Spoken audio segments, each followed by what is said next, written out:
What happens when a beloved movie star sits down for what should be a friendly chat, but instead walks into an ambush that destroys a talk show host's reputation forever? It only took 31 seconds of pure arrogance from Stephen Colbert to turn Mark Wahlberg from a guest into a warrior. And what followed was the most shocking meltdown in late-night television history. The studio lights were blazing hot that evening as Mark Wahlberg walked onto the set of The Late Show. The audience was buzzing with excitement. They loved Mark. He was one of those rare Hollywood stars who never forgot where he came from. Boston, born and raised, he carried himself with the kind of genuine humility that made people root for him. Tonight, he was supposed to talk about his new movie, share some laughs, and give the fans what they wanted to see. But Stephen Colbert had other plans. From the moment Mark sat down in that guest chair, something felt wrong. The usual warm welcome was missing. Instead, Colbert leaned back with this smug little smile, the kind that said he knew something you didn't. The audience sensed it too. The energy in the room shifted. "Mark Wahlberg, everybody," Colbert said, but his voice had an edge to it. The guy who went from rapper to actor to, well, we'll see what happens next. Mark smiled politely, thinking this was just Colbert's usual style. "Thanks for having me, Stephen. Great to be here." "Is it though?" Colbert shot back immediately. "I mean, really? Because I've been doing some reading, Mark. Some very interesting reading." The smile on Mark's face faltered just slightly. This wasn't how these interviews usually started. Where were the jokes about Boston? The friendly banter about his kids? Instead, Colbert was staring at him like a prosecutor about to deliver a closing argument. "I'm not sure what you mean," Mark said carefully. Colbert reached over and picked up a stack of papers from his desk. He made a big show of flipping through them, letting the silence stretch uncomfortably long. The audience was getting restless. This wasn't the fun, lighthearted show they'd come to see. "See, here's what I find fascinating about you, Mark," Colbert said, still not looking up from his papers. "You've built this whole image as this working-class hero, this tough guy from the streets who made good. But is that really who you are?" Mark shifted in his seat. His jaw tightened just a fraction, but he kept his cool. "I think my life speaks for itself, Stephen." "Does it, though?" Colbert finally looked up, and his eyes were cold. "Because what I see is someone who's been playing a character for so long that maybe he's forgotten who he really is underneath all that Hollywood polish." The audience was dead silent now. This wasn't comedy. This wasn't entertainment. This was an attack, and everyone could feel it. Mark took a deep breath. He'd been in this business long enough to know how to handle difficult interviews. Kill them with kindness. Stay professional. Don't give them what they're looking for. "You know what, Stephen? I think there might be some confusion here. I came on your show to talk about my new film, maybe share some stories with your audience." "I didn't realize this was going to be some kind of interrogation." Colbert laughed, but it wasn't a pleasant sound. "Interrogation? Mark, I'm just asking questions. Isn't that what journalists do? Or are you saying I shouldn't be allowed to ask you hard questions?" "Of course you can ask hard questions," Mark replied, his voice still steady but with steel creeping in. "But there's a difference between journalism and whatever this island." "Whatever this is," Colbert repeated, his voice rising slightly. "What this is, Mark, is me refusing to just sit here and lob softball questions at another Hollywood celebrity who thinks he's above accountability." Mark's eyes narrowed. "Accountability for what exactly?" Colbert shuffled through his papers again, clearly enjoying the theater of it all. "Well, let's start with your past. All those times you've talked about growing up tough on the streets of Boston.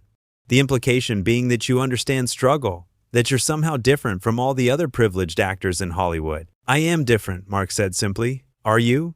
Because from where I'm sitting, it looks like you've spent the last 20 years getting very comfortable with that Hollywood privilege you supposedly reject." The audience was starting to murmur uncomfortably. Some people were shifting in their seats. This wasn't what they'd signed up for. They'd come to see their favorite movie star, not watch him get ambushed by a talk show host with an agenda. Mark leaned forward slightly. "Stephen, I've never claimed to be anything other than what I am. A guy from Boston who worked hard and got lucky. I don't know what point you're trying to make here, but maybe you could just make it instead of dancing around it." Colbert's smile widened, and it was not a friendly expression. "The point, Mark, is that authenticity matters. And I'm wondering if yours is just another performance." That's when Mark's composure finally cracked, just a little. His voice stayed level, but there was fire in his eyes now. "You want to talk about performance, Stephen? Let's talk about this whole setup. You invite me onto your show under the pretense of a normal interview, then try to turn it into some kind of gotcha moment for your own entertainment." "I'm not trying to entertain anyone," Colbert said, his voice getting louder. "I'm trying to have an honest conversation." "Honest?" Mark laughed, and it was a harsh sound. There's nothing honest about this. You're not interested in having a conversation. You're interested in creating a moment. Maybe I am, Colbert admitted, and for the first time, his mask slipped completely. Maybe it's time someone called you out on your act. The room went dead quiet. Even the cameras seemed to stop moving. Mark stared at Colbert for a long moment, and when he spoke, his voice was deadly calm. My act? Your whole tough guy from Boston thing? Colbert said, clearly feeling like he had the upper hand now. The working-class hero routine, the idea that you're somehow more real than everyone else in Hollywood. Mark was perfectly still for about 3 seconds. Then he smiled, and it was the most dangerous smile anyone in that studio had ever seen. You know what, Stephen? You're absolutely right about one thing. What's that? It is time someone got called out on their act tonight. Colbert's face went pale. Something in Mark's tone made it clear that the tables were about to turn in a way he hadn't expected. What do you mean by that? Colbert asked, but his voice had lost its confident edge. Mark leaned back in his chair, suddenly looking completely relaxed. Well, since we're talking about authenticity tonight, let's really talk about it. You want to question whether I'm real? Fine, but let's also examine what's real about this whole situation. I don't know what you're getting at, Colbert said, but his hands were fidgeting with his papers now. What I'm getting at, Stephen, is that you've been sitting there for the last 10 minutes trying to tear me down, and I'm wondering why. What's this really about? The audience was leaning forward now. The dynamic had completely shifted. Mark wasn't on the defensive anymore. He was in control. It's about honesty in Hollywood, Colbert said, but he sounded less sure of himself. Is it? Or is it about ratings? Mark's voice was calm, almost conversational, but there was steel underneath. Because I've got to tell you, this feels a lot more like manufactured drama than honest journalism. Colbert tried to regain his footing. That's a convenient way to avoid answering the actual questions. What questions, Stephen? You haven't asked me a single real question tonight. You've made a bunch of accusations disguised as questions. There's a difference. I asked about your authenticity. Mark nodded slowly. Right. You questioned whether a kid from Dorchester who worked construction before he got into acting is authentic enough for your standards. A guy who's been married to the same woman for over a decade, who talks openly about his faith, who still lives in the same area where he grew up.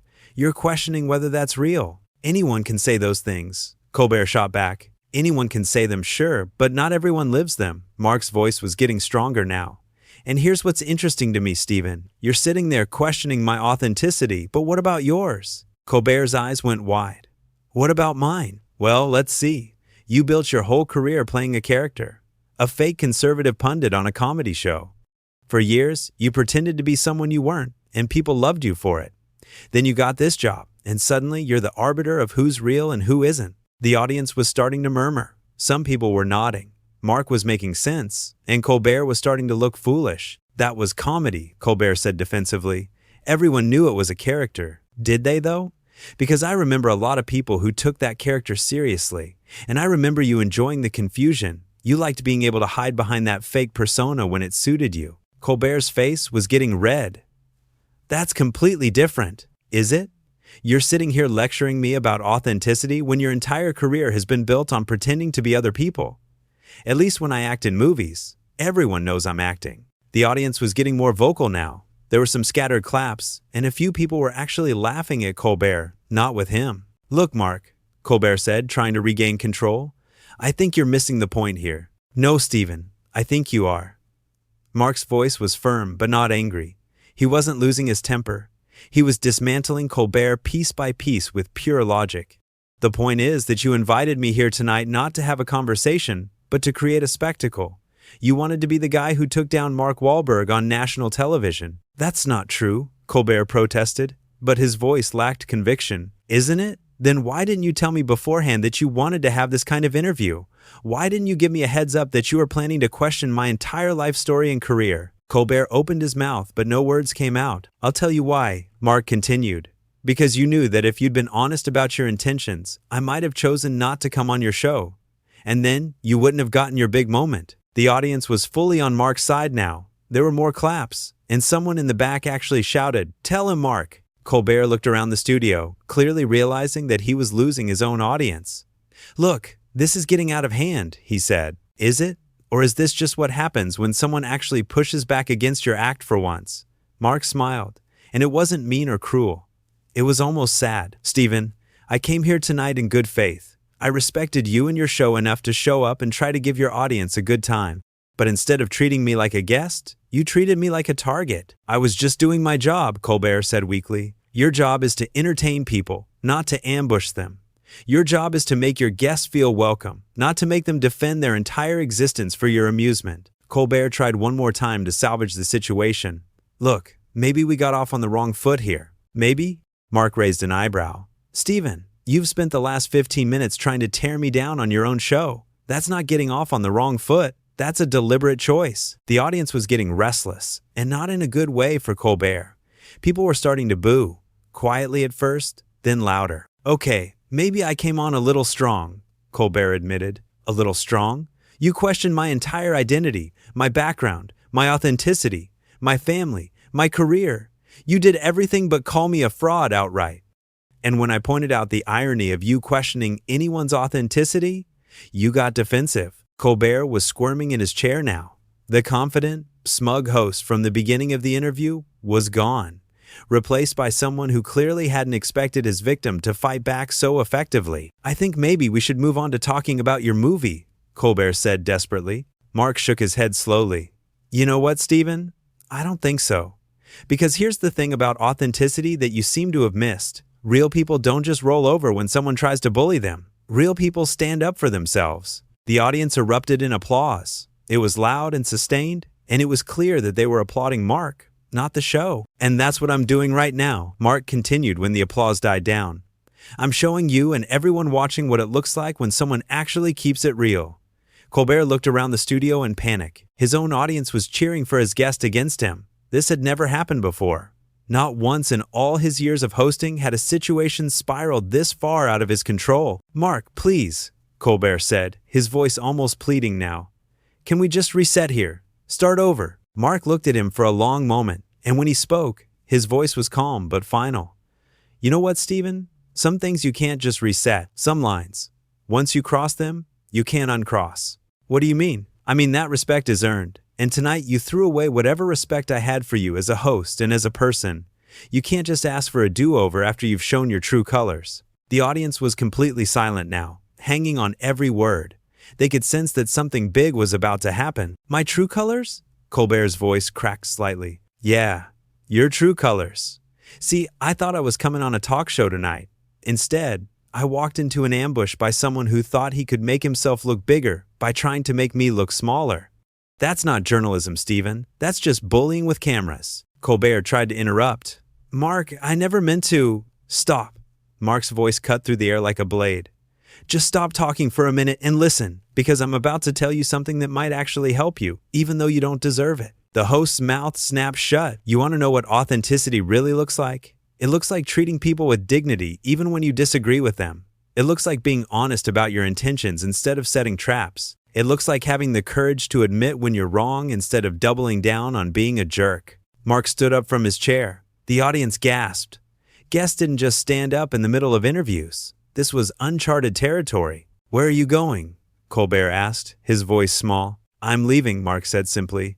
Because unlike you, I actually have some self-respect. You can't just leave in the middle of an interview, Colbert protested. Mark turned to face him directly. Watch me. The audience erupted. Some people were cheering, some were gasping, some were on their feet. The cameras were still rolling, capturing every second of Colbert's complete humiliation. Mark, please, Colbert begged. If you leave now, it'll ruin the show. Mark paused at the edge of the stage and looked back at him. Stephen, you ruined your own show the minute you decided to treat a guest like an enemy. I'm just refusing to be part of your mess anymore. But what about your movie? Don't you want to promote it? You know what? My movie will be fine. People who want to see it will see it. But I'm not going to sit here and let you use me as a punching bag for your entertainment. Colbert was sweating now, clearly realizing that his career might be ending right in front of his eyes. Please, Mark, I'm sorry. I made a mistake. You made a lot of mistakes tonight, Stephen, but the biggest one was thinking that I'd just sit there and take it because I'm on your show.